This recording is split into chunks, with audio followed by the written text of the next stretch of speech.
Hello, Internet. Once again, welcome back to Way to Project, our channel. Another day and another beautiful ride to share from Abidjan, Ivory Coast in West Africa, going from Riviera Palmeraie to Yopougon, beautiful month of August 2026. All is quite nice, all is quite good.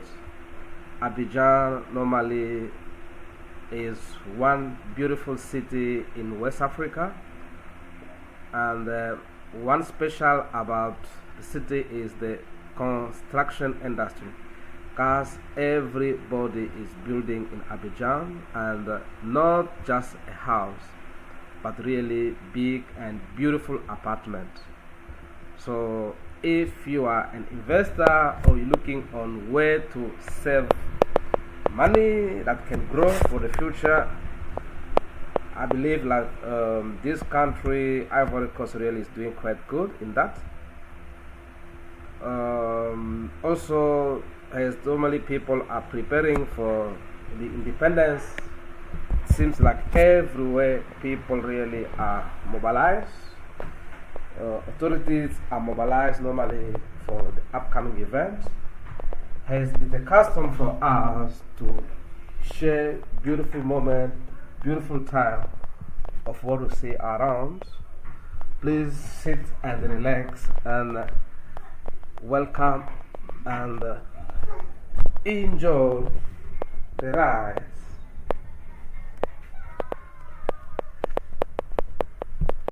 7 conseils pour une alimentation saine et sûre. Pourquoi ce que vous mangez a de l'importance? Ce que vous mangez a des conséquences sur votre santé. Vous pouvez être en meilleure santé si vous vous efforcez d'avoir une alimentation sûre et saine. A l'inverse, tout comme un carburant de mauvaise qualité finira par endommager une voiture, un manque d'hygiène dans la préparation et la conservation des aliments et une alimentation déséquilibrée entraînent de graves problèmes de santé. Ces problèmes ne seront pas forcément visibles tout de suite, mais c'est sûr, ils se manifesteront.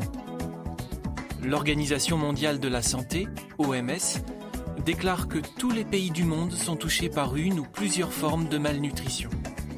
Ce terme comprend non seulement la sous-nutrition, mais aussi le surpoids et l'obésité. Une consommation régulière de boissons et d'aliments mauvais pour la santé accroît le risque de maladies cardiaques, d'AVC, de diabète et de cancer. Selon une étude, en 2017, une mauvaise alimentation a entraîné la mort d'au moins 11 millions de personnes. L'OMS estime que les aliments contaminés tuent plus de 1000 personnes chaque jour et causent des problèmes de santé à des centaines de millions d'autres. La Bible nous encourage à ne pas prendre ces questions à la légère. Elle enseigne que Dieu est la source de la vie. Psaume 36, verset 9. La vie est un cadeau. Et nous montrons que nous lui accordons de la valeur en prenant soin de notre santé et de celle de notre famille. Examinons quelques moyens d'y arriver. 4 conseils pour une alimentation sûre. Premièrement, préparez les repas en toute sécurité. Pourquoi? En consommant de la nourriture et de l'eau contaminée, vous pouvez ingérer des germes nocifs qui vous rendront malade. La note ajoute: les germes ou micro-organismes sont des organismes vivants si petits qu'ils ne sont pas visibles à l'œil nu. Ils comprennent les bactéries, les virus et les parasites. Certains micro-organismes sont bons pour la santé, mais d'autres peuvent vous rendre malade ou vous tuer. Fin de la note. Ce que recommandent les spécialistes: avant de cuisiner, lavez-vous les mains avec de l'eau et du savon. La note ajoute: le savon et l'eau retirent plus de germes que lorsqu'on n'utilise que de l'eau. Fin de la note. Frottez-vous les mains pendant au moins 20 secondes, sans oublier le dos des mains, les espaces entre les doigts et sous les ongles. Rincez-vous les mains et séchez-les soigneusement. Lavez à l'eau et au savon les planches à découper, les plats et tout ce qui entrera en contact avec la nourriture. De plus, évitez d'utiliser la même planche à découper pour des aliments qui seront cuits et des aliments qui seront consommés crus. lavez tous les fruits et tous les légumes et désinfectez-les si vous vivez dans une zone où les cultures sont arrosées avec une eau contaminée par des excréments. Deuxièmement, séparez les aliments crus des aliments cuits. Pourquoi ? Les germes présents dans la viande et le jus de viande pourraient contaminer les autres aliments. Ce que recommandent les spécialistes, séparez les aliments crus, notamment la viande, des aliments prêts à consommer quand vous les ramenez des courses, et conservez-les séparément. Après avoir découpé de la viande crue, lavez soigneusement vos mains, le couteau et la planche à découper avant de couper d'autres aliments. Troisièmement, veillez à cuire suffisamment la nourriture. Pourquoi ? Les germes nocifs meurent quand les aliments sont cuits à une température suffisante. Ce que recommandent les spécialistes, faites bien cuire les aliments. Les aliments, y compris la viande, doivent être cuits à cœur à 70 degrés Celsius pendant au moins 30 secondes. Portez les soupes et les ragoûts à ébullition. Réchauffez les plats déjà cuisinés jusqu'à ce qu'ils soient chauds et fumants. Quatrièmement, maintenez les aliments à bonne température. Pourquoi ? Si la nourriture est conservée entre 5 et 60 degrés pendant 20 minutes, le nombre de bactéries qu'elle contient peut doubler. En plus, si la viande crue n'est pas conservée à la bonne température, certaines bactéries peuvent produire des toxines qui ne seront pas détruites à la cuisson. Ce que recommandent les spécialistes, conservez les aliments chauds ou froids, mais pas tièdes, pour ralentir ou arrêter la croissance des germes. Ne laissez jamais de la nourriture plus de 2 heures à température ambiante ou plus d'1 heure si la température de la pièce est supérieure à 32 degrés. Une fois cuisinés, maintenez les aliments très chauds jusqu'au moment de les servir. 3 conseils pour une alimentation saine. Premièrement, mangez plusieurs fruits et légumes chaque jour. Les fruits et les légumes sont une source essentielle de vitamines, de minéraux et d'autres éléments indispensables à une bonne santé. D'après l'OMS, notre corps a besoin d'au moins 5 portions de fruits et légumes chaque jour. Ce chiffre n'inclut pas les légumineuses ni les tubercules comme la pomme de terre et le manioc. Deuxièmement, limitez vos apports en gras. L'OMS recommande de limiter notre consommation d'aliments frits, d'aliments préemballés et de plats préparés parce qu'ils contiennent des graisses nocives pour la santé. Il est préférable d'utiliser des huiles végétales insaturées pour cuisiner. La note ajoute, à température ambiante, les graisses insaturées sont liquides et pas solides. Fin de la note. Ces huiles sont meilleures pour la santé que celles qui sont riches en graisses saturées. Troisièmement, limitez votre consommation de sel et de sucre. Selon l'OMS, les adultes devraient limiter leur consommation de sel à moins de 5 grammes par jour. Elle recommande aussi de consommer, au maximum, 50 grammes de sucre libre par jour. La note ajoute, les sucres libres comprennent le sucre blanc, le miel, les sirops et les jus de fruits. Ce terme n'inclut pas le sucre naturellement contenu dans les fruits et légumes frais et dans le lait. Fin de la note. Le sucre est l'ingrédient principal de nombreux aliments et boissons transformés. Par exemple, une canette de soda de 33 centilitres contient près de 40 grammes de sucre. Même si les sodas contiennent beaucoup de calories, ils n'ont presque aucune valeur nutritionnelle. La Bible dit « L'homme prudent voit le danger et se cache, mais l'homme naïf continue d'avancer et en subit les conséquences. » Proverbe 22, verset 3. Si vous vous montrez prudent dans vos habitudes alimentaires et que vous faites les changements nécessaires, vous montrez de la reconnaissance pour les cadeaux de Dieu que sont la vie et une bonne santé. Ce que beaucoup pensent. Idée reçue. Si la nourriture a l'air bonne, qu'elle sent bon et qu'elle a bon goût, c'est qu'elle est saine. Réalité. Il faut plus de 10 milliards de bactéries pour troubler 1 litre d'eau. Mais il suffit parfois de 15 à 20 bactéries pathogènes pour provoquer une maladie. Pour que vos boissons et vos aliments ne présentent aucun risque, assurez-vous de respecter les températures et les durées recommandées pour leur cuisson, leur service et leur conservation. Idée reçue, les mouches Votre ne consommation contaminent pas la d'alcool, nourriture. comment la maîtriser ? Réalité, Certaines personnes boivent plus d'alcool quand elles sont stressées, quand elles se sentent seules, ou tout simplement quand elles s'ennuient. Buvez-vous plus qu'avant ? Si c'est le cas, que pouvez-vous faire pour continuer de maîtriser votre consommation et pour éviter de tomber dans la dépendance ? Voyons quelques renseignements pratiques qui vous y aideront. Consommer de l'alcool avec modération, qu'est-ce que ça veut dire ? Ce que la Bible dit. Ne te trouve pas parmi ceux qui boivent trop de vin. Proverbe 23, verset 20. Réfléchissez à ces idées. La Bible n'interdit pas de boire de l'alcool avec modération, mais elle fait une différence entre boire modérément, boire beaucoup et boire jusqu'à l'ivresse. Si vous buvez trop, même sans être ivre, votre capacité à prendre des décisions, votre santé et vos relations avec les autres en souffriront. Beaucoup d'experts font également une différence entre une consommation à moindre risque et une consommation nocive. Ils proposent d'ailleurs des repères de consommation. Ces repères sont exprimés soit en nombre de verres dits standards par jour, soit en nombre de jours de consommation par semaine. La note ajoute : en France, pour réduire les risques, les autorités sanitaires recommandent d'avoir plusieurs jours sans consommation d'alcool, de ne pas boire plus de 2 verres dits standards les jours où l'on consomme de l'alcool, et globalement, de ne pas consommer plus de 10 verres standards par semaine.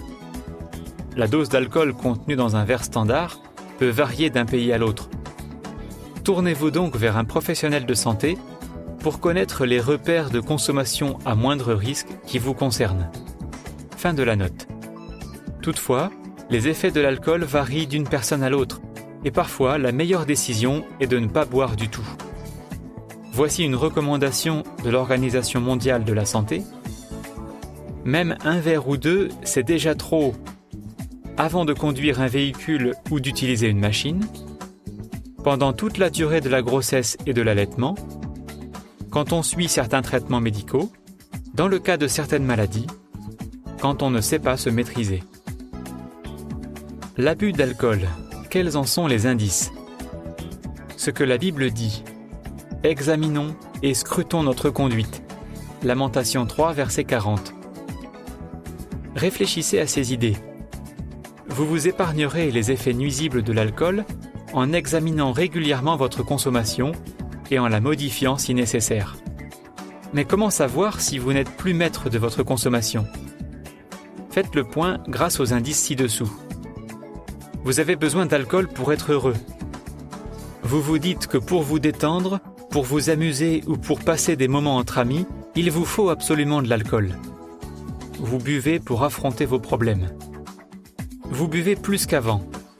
Vous buvez plus souvent. Vous avez besoin de boissons plus fortes et en plus grande quantité pour ressentir les mêmes effets qu'avant. Votre consommation d'alcool vous cause des problèmes à la maison et au travail.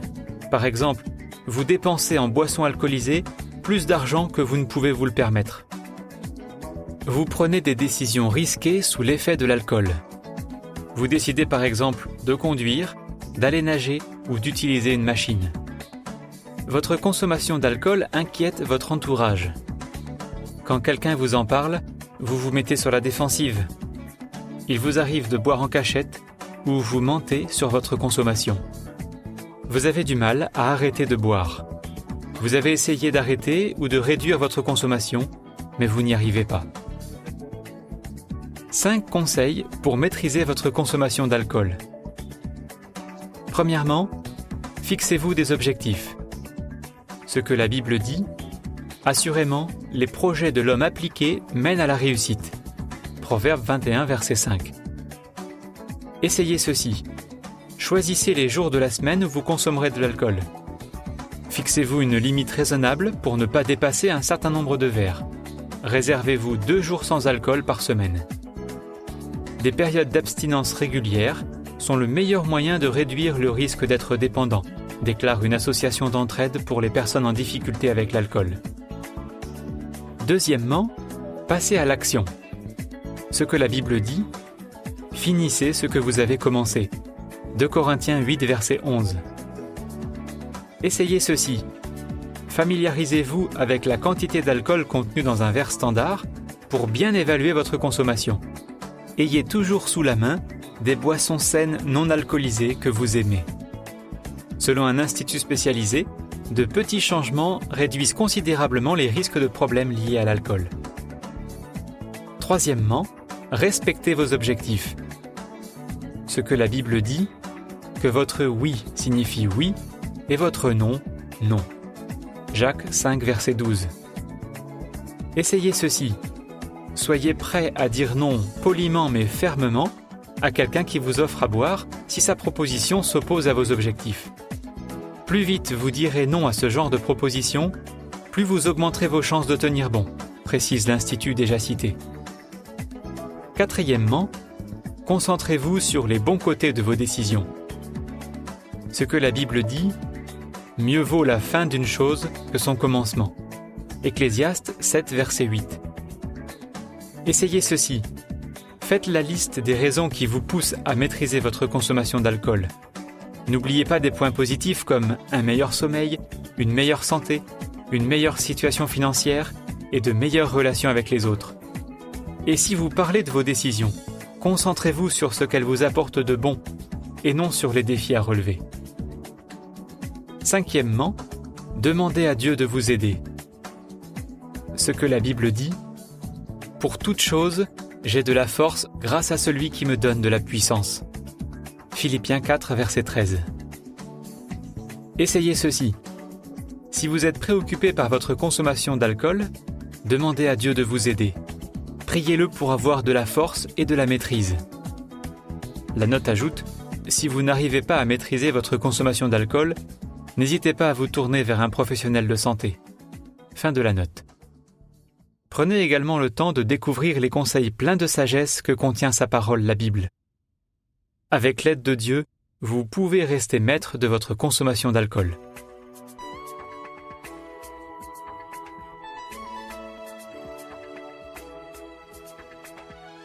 Comment vivre avec moins ?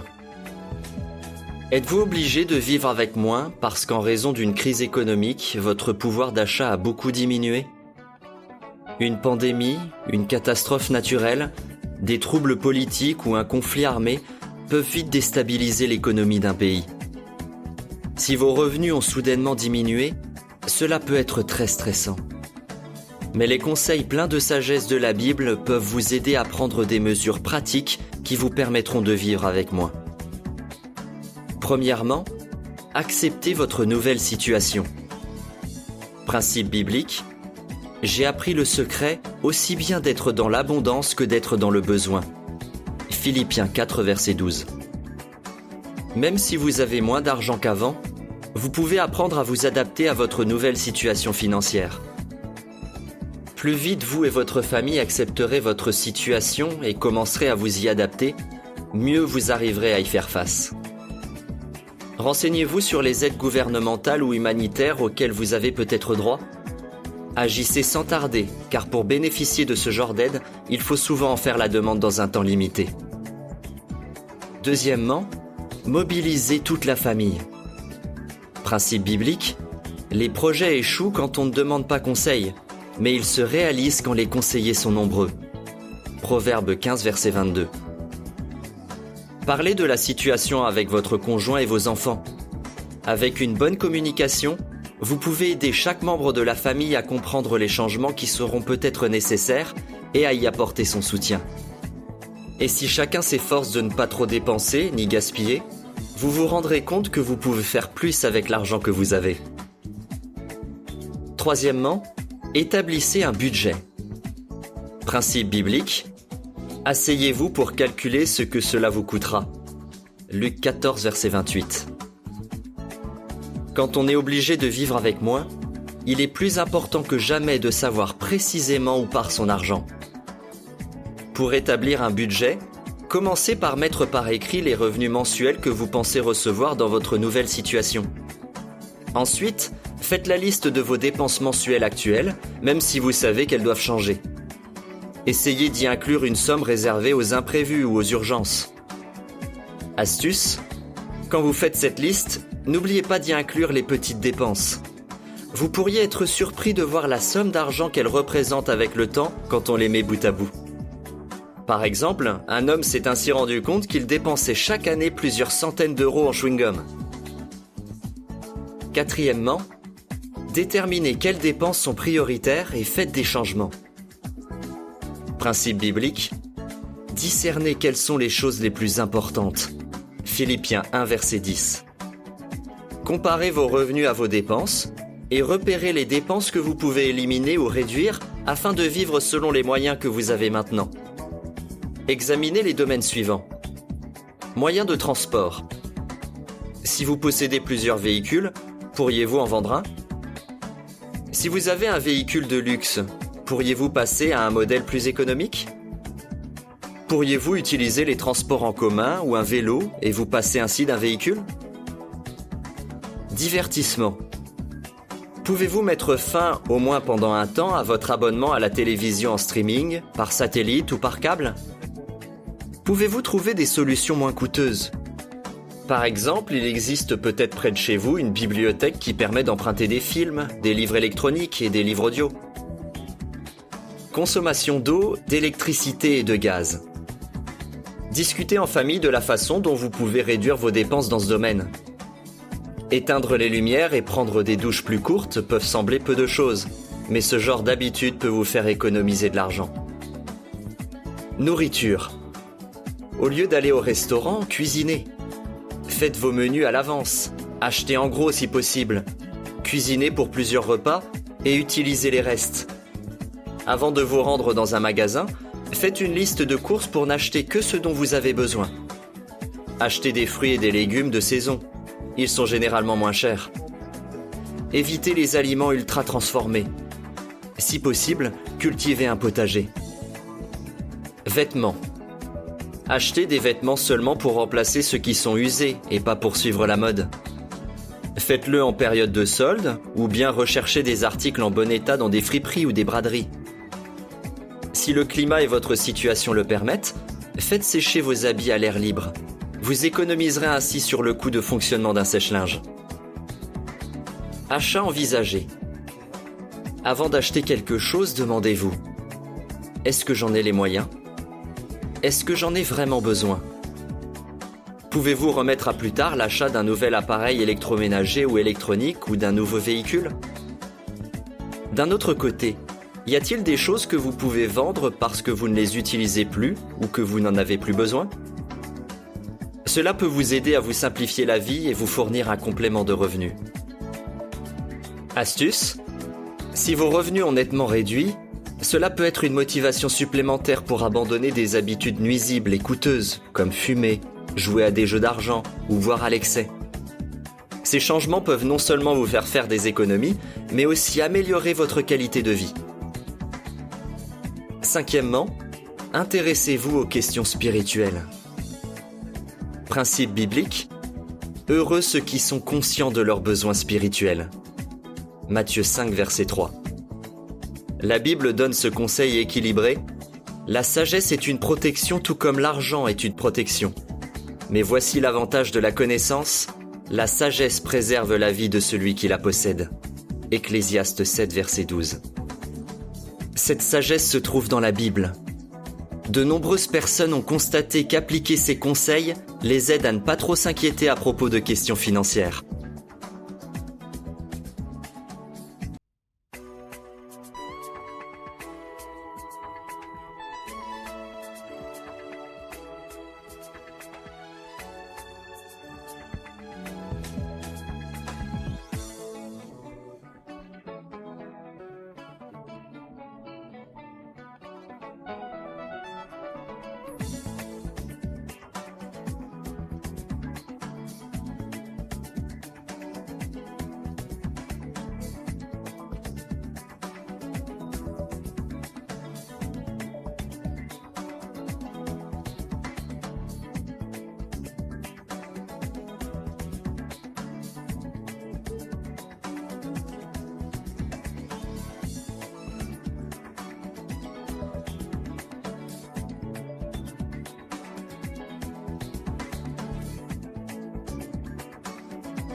Comment faire face à un problème de santé inattendu?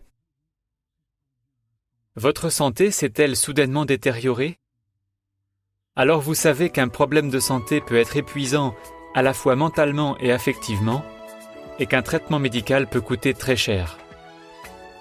Qu'est-ce qui peut vous aider à faire face à cette situation? Ou bien, comment pouvez-vous aider un membre de votre famille ou un ami qui a un problème de santé? La Bible n'est pas un livre de médecine, mais elle contient des idées pratiques qui vous aideront à gérer au mieux ce genre de situation. Quelques conseils pour vous aider à faire face à un problème de santé. Consultez un médecin. Ce que la Bible dit. Ce ne sont pas les gens en bonne santé qui ont besoin d'un médecin, mais les malades. Matthieu 9, verset 12. En pratique, demandez de l'aide à un professionnel de la santé. Essayez ceci. Cherchez à bénéficier des meilleurs soins médicaux à votre disposition. Parfois, il est bien de demander un deuxième avis. Communiquez franchement avec les médecins. Parlez-leur de tous vos symptômes et soyez sûr de bien comprendre tout ce qu'ils vous expliquent. Renseignez-vous sur votre maladie et sur les différents traitements qui s'offrent à vous. Si vous savez ce qui vous attend, vous gérerez mieux les sentiments liés à votre situation et vous prendrez de meilleures décisions. Gardez de bonnes habitudes de vie. Ce que la Bible dit, l'exercice physique est utile. 1 Timothée 4, verset 8. En pratique, c'est bon pour la santé d'avoir de bonnes habitudes, comme faire de l'exercice régulièrement. Essayez ceci. Suivez un programme d'exercice physique. Ayez de bonnes habitudes alimentaires et dormez suffisamment. Même si votre problème de santé change votre quotidien, des experts sont d'accord pour dire que ça vaut la peine de maintenir de bonnes habitudes de vie. Bien sûr, veillez à ce que vos habitudes tiennent compte de votre santé et qu'elles ne soient pas incompatibles avec votre traitement. Demandez de l'aide. Ce que la Bible dit. Un véritable ami témoigne son amour en tout temps, et c'est un frère qui est né pour les moments de détresse. Proverbe 17, verset 17.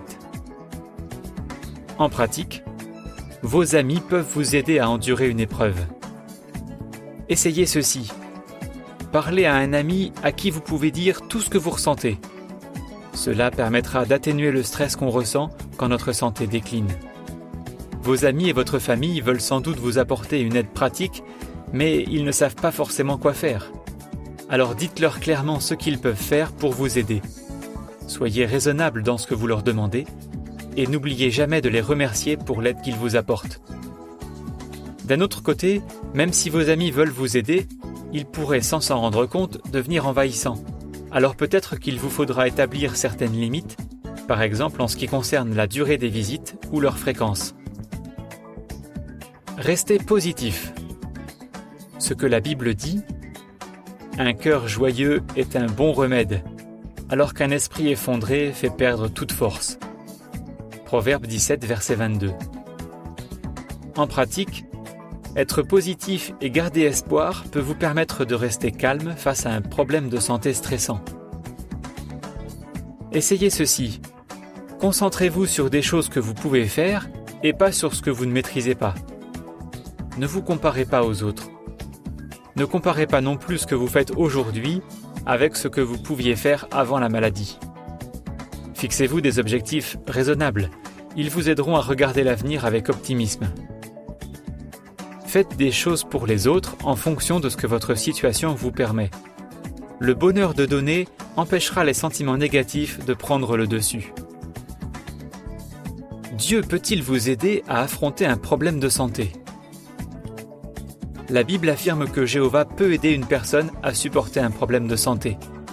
Même si aujourd'hui Dieu ne guérit pas miraculeusement ses adorateurs, il les aide de différentes façons. La paix. Jéhovah peut nous donner sa paix qui dépasse tout ce que l'on peut comprendre. Philippiens 4, versets 6 et 7. Cette paix intérieure peut aider quelqu'un à ne pas se laisser submerger par l'angoisse. Dieu accorde cette paix à ceux qui le prient et qui lui expriment leurs inquiétudes. La sagesse. Jéhovah peut nous donner la sagesse qu'il nous faut pour prendre de bonnes décisions. Pour acquérir cette sagesse, il faut appliquer les principes de la Bible, qui sont toujours d'actualité. Une promesse pour l'avenir. Jéhovah promet que bientôt, personne ne dira « Je suis malade ». Isaïe 33, verset 24. Cet espoir permet à beaucoup de gens de rester positifs même s'ils rencontrent des problèmes de santé très graves. Comment aider un ami qui rencontre un problème de santé ? Écoutez-le. Une des meilleures façons d'aider votre ami, c'est de l'écouter quand il a besoin de parler. Ne vous sentez pas obligé de répondre à tout ce qu'il dit. Souvent, il suffit d'écouter. Quoi qu'il dise, ne le jugez pas. Et ne pensez pas savoir ce que votre ami ressent, surtout si extérieurement, on ne voit pas qu'il est malade. Ayez des paroles positives. C'est normal de ne pas toujours savoir quoi dire à un ami qui est malade. Mais vous pouvez par exemple lui dire que vous êtes conscient qu'il passe par une situation difficile. Et ça lui fera sûrement plus de bien que si vous ne dites rien du tout. Vous pouvez aussi lui dire quelque chose de simple et sincère, comme « Je ne sais pas trop quoi dire, mais je veux que tu saches que je pense à toi. » Par contre, évitez des phrases comme « Ça pourrait être pire » ou « Au moins tu n'as pas… » Vous pouvez montrer que vous vous intéressez vraiment à votre ami en vous renseignant sur sa maladie. Il sera certainement touché par les efforts que vous faites pour comprendre ce qu'il traverse. Et vos paroles seront adaptées à sa situation. Mais veillez à ne pas lui donner des conseils s'il ne vous en a pas demandé. Proposez votre aide. Ne pensez pas que vous savez ce qu'il faut faire. Demandez plutôt comment vous pouvez aider. Mais souvenez-vous que votre ami aura peut-être du mal à admettre qu'il a besoin d'aide parce qu'il ne veut pas être une charge. Dans ce cas, proposez-lui carrément de faire des courses, du ménage ou d'autres tâches. Ne baissez pas les bras. À cause de la maladie, votre ami annulera peut-être des rendez-vous que vous avez pris ensemble, ou il n'aura peut-être pas envie de parler. Soyez patient et compréhensif. Continuez de le soutenir.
Hello Internet, once again welcome back to Way to Project, our channel. Another day and another beautiful ride to share from Abidjan avec une infirmière et à noter des choses dans ma tête en me disant que ça ferait going from ça m'a beaucoup aidé. we are around Yopougon. Yopougon Industrial Hub and heading toward Palmeraie via Y4. Let us have a look and let us see how the road looks like today. I've seen several flags on the streets. There's Ivory Coast preparing for Independence Day. All I can say, welcome and enjoy the ride. Well, you know, we need to find turn on her.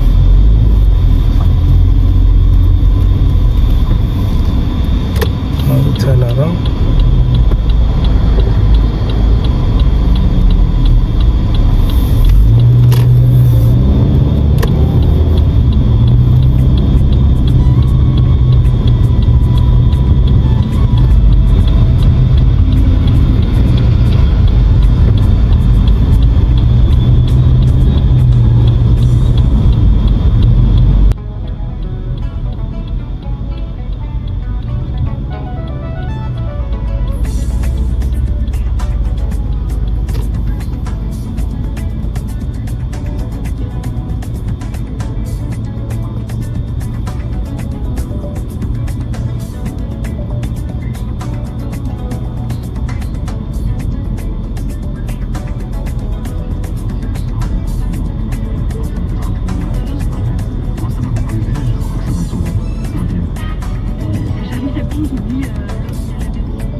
Je m'ennuie.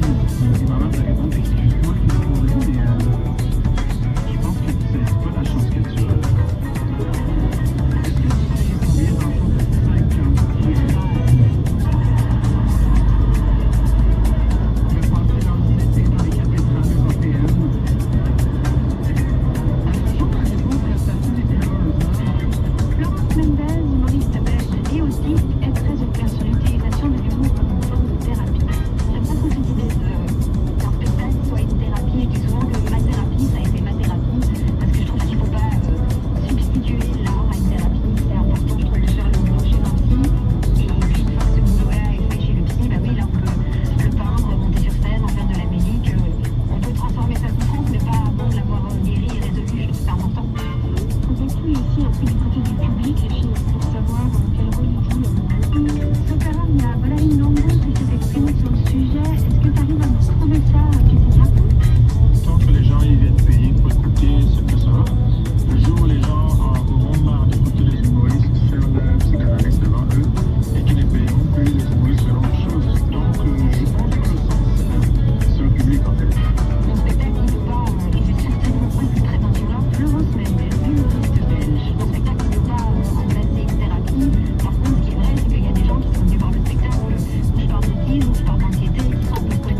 sur ce titre, faut rigoler. Oui, les vannes. Dans la première partie de cet épisode, on l'a compris, certains humoristes ont besoin de la scène pour soigner une blessure, mais il ne faut pas non plus tomber dans la thérapie collective sous peine d'entraîner son public avec soi. Alors justement, qu'est-ce que le public aime ici? On retrouve l'humoriste nigérien Maman.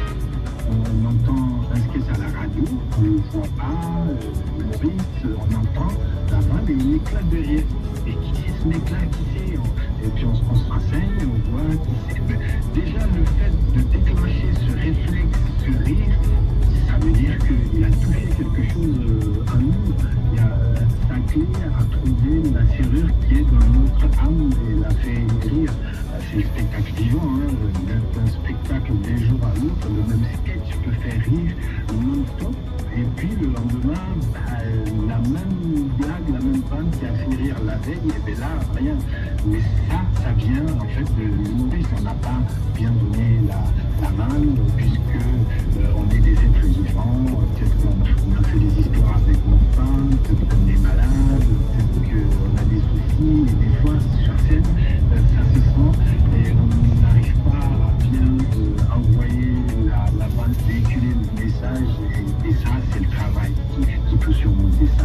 Tout le temps répéter, tout le temps travailler, pour que quand on est sur scène, on nous prenne tout ce qui fait notre vie quotidienne pour vraiment donner de l'amour au public et que pendant ces 90 minutes où il est dans la salle, qu'il ressorte changé, qu'il ressorte heureux. Parce qu'on est humoriste, on est dans la vie, je pense que parce qu'on a toujours utilisé l'humour comme une arme d'autodéfense ou une arme de guérison, de prise de recul, etc. Et à un moment, on se dit, bon, ben voilà, j'ai compris comment fonctionnent les mécanismes de l'humour, parce que c'est des ficelles, hein, l'humour, c'est pas non plus un talent inné, c'est des mécanismes qu'on apprend à exploiter et qui finissent par donner des choses drôles. Mais quand vous analysez les blagues des humoristes, c'est toujours un peu les mêmes leviers, les mêmes techniques, etc. Donc non, c'est pas vraiment une obligation, c'est juste que de manière naturelle, j'ai tendance à essayer d'un peu planquer tout ce qui est émotion, conflit, etc. derrière de l'humour. Et voilà, et ça se traduit assez naturellement sur scène. Florence Mendez, elle, a compris que tout ne pouvait pas se faire sur scène. Il fallait trouver un autre moyen pour elle de parler notamment de son autisme. Elle l'a fait en écrivant un livre. Écoutez, c'était ça ou un Skyblog. Skyblog ayant servi, je me suis obligée à écrire un livre. Au moins, le bouquin, voilà, ça parlait de mes démons, mais j'étais débarrassée de l'obligation de faire rire avec ces démons-là. C'était un exercice qui était beaucoup plus intérieur, beaucoup plus secret, où je pouvais être beaucoup plus sombre, aller plus loin dans certaines émotions que je ne pouvais pas me permettre d'exploiter sur scène parce que j'avais cette obligation de devoir faire rire. Mais ouais, je suis un peu partout dans ce bouquin-là. Ça m'a pas beaucoup mis au niveau du non-verbal. Par exemple, j'ai beaucoup de mal à reconnaître les expressions sur les visages. Très difficile pour moi de faire la différence entre des expressions qui se ressemblent. J'ai par exemple du mal à différencier une expression de douleur d'une expression de plaisir. Hyper emmerdant quand je suce. Je dois tout faire à l'oreille, hein,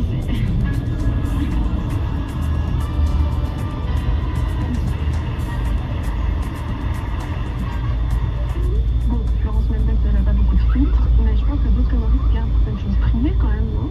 Ouais, tu demanderais à Catherine Levac.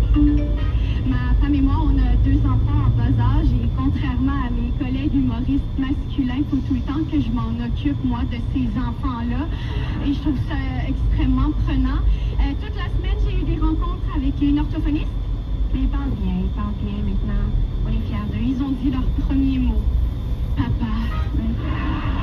Sur scène, je partage beaucoup de choses de ma vie personnelle, mais mon intimité, évidemment, je la garde pour moi, mais de plus en plus, on parlait du public, puis des gens qui sont dans les salles, puis qui se déplacent depuis des années.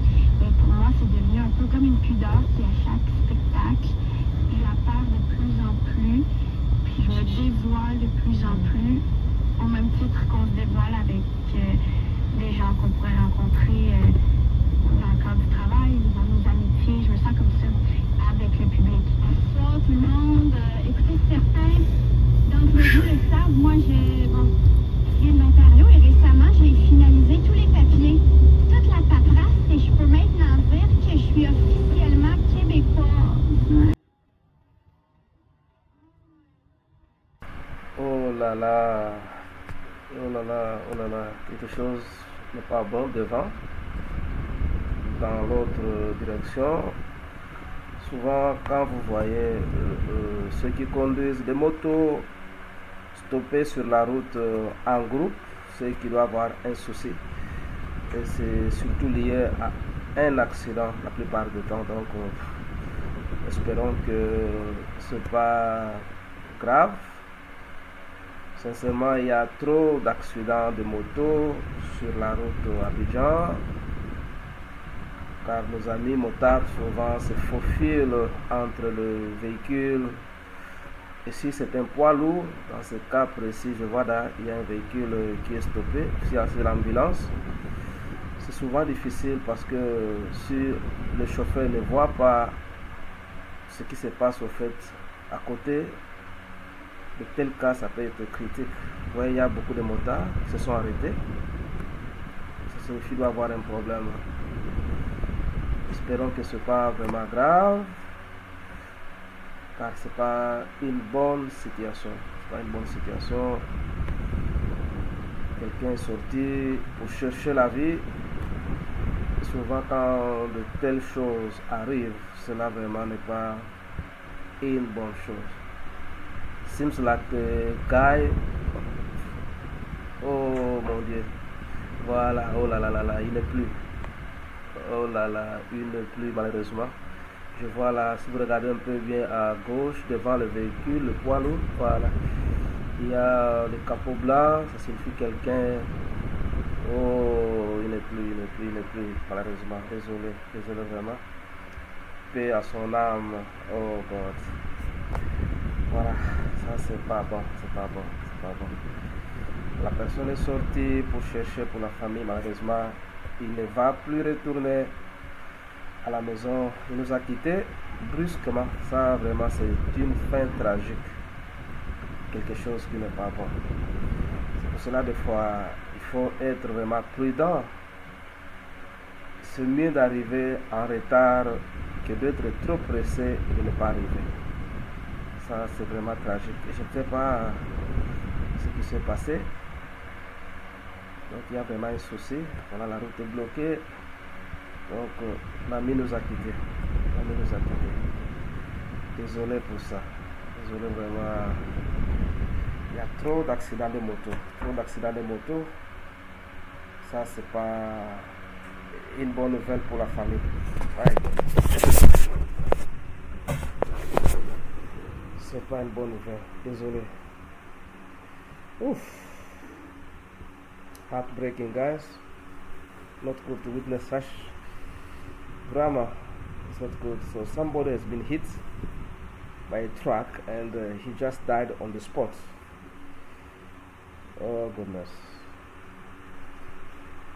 May his soul rest in peace.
way.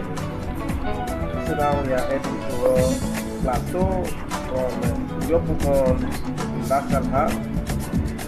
All is good, today quiet, beautiful. And so that you enjoy the ride. Despite the sad event that you witnessed, that someone was normally hit by a big truck. Looks like the guy is no more on his head. I think always good to take care while on the road. And we have families, some of them, they are parents. Losing lives like this in 1 second is not something good. A lot of things like this often happens around, but it's good that especially people on the motorbike take care of themselves while riding. It's really a sad moment to see that someone losing life. Otherwise, thank you.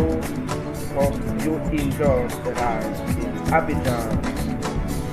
We'll carry on until you have learned something. So give us a thumbs up, subscribe to Westwood Project channel to see more videos like this one all over Africa in general. Also anywhere else that will be getting. See you and enjoy the ride.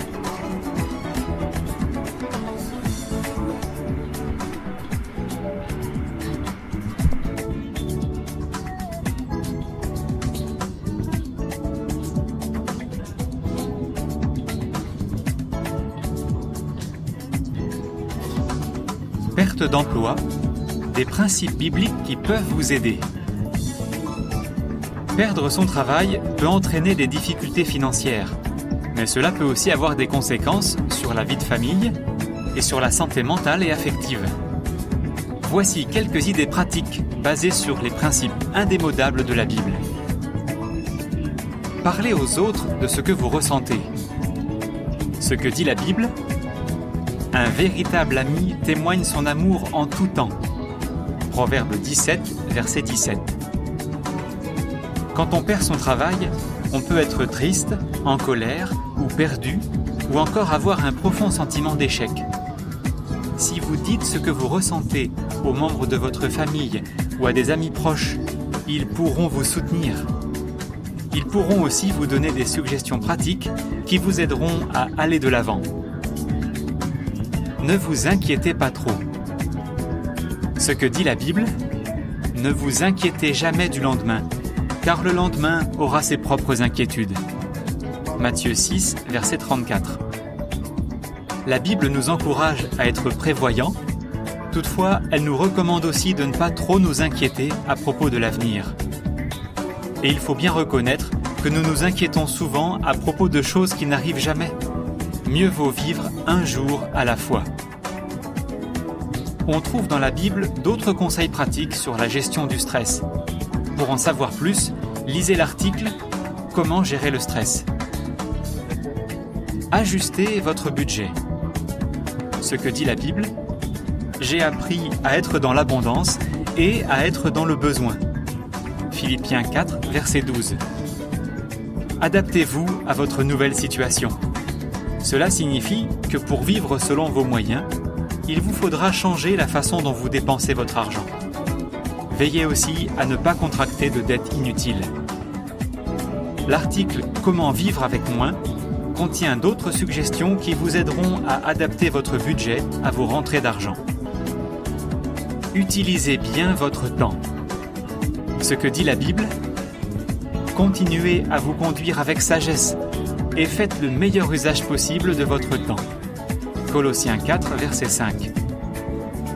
Même si vos journées ne sont plus rythmées par votre travail, faites-vous un programme. Cela vous aidera à garder une vie organisée et stable et à avoir une meilleure estime de vous-même.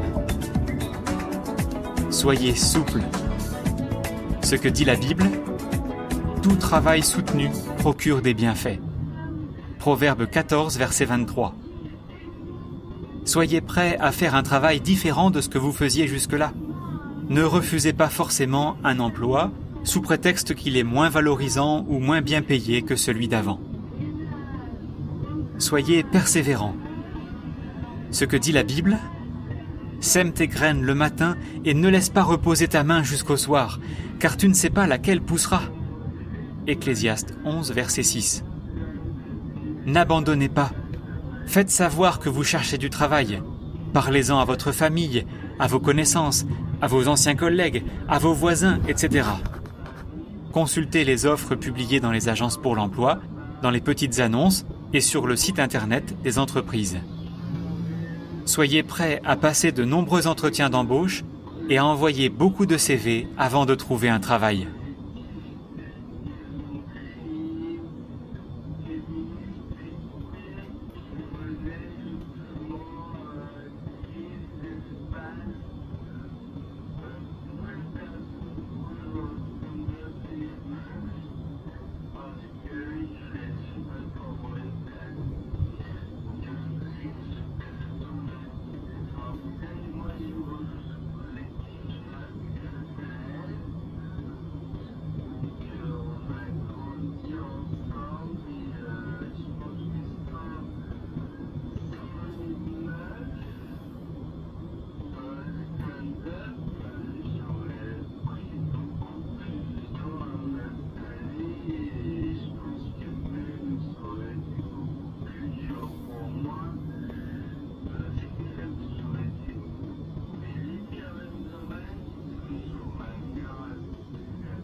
Moi, je ne sais pas quel est ta